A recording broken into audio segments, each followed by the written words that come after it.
mais aaye bi baax na lii ci contexte képp la ci contexte képp la mooy lan su ñëwee ci contrat financier seede ci wàllu xaalis képp la yàlla wax ñaari jigéen benn góor mais c'est pas dafa wax mu ne non ñaari jigéen góor moo tolloog ñaari jigéen moo tolloog benn góor yàlla waxut loolu de lii contexte la léegi nag su ma la ko bëggee expliquer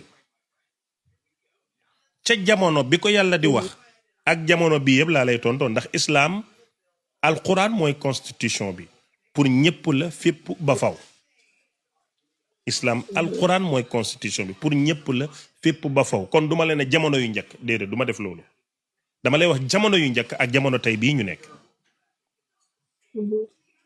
léegi góor moo dominé ci wàllu finance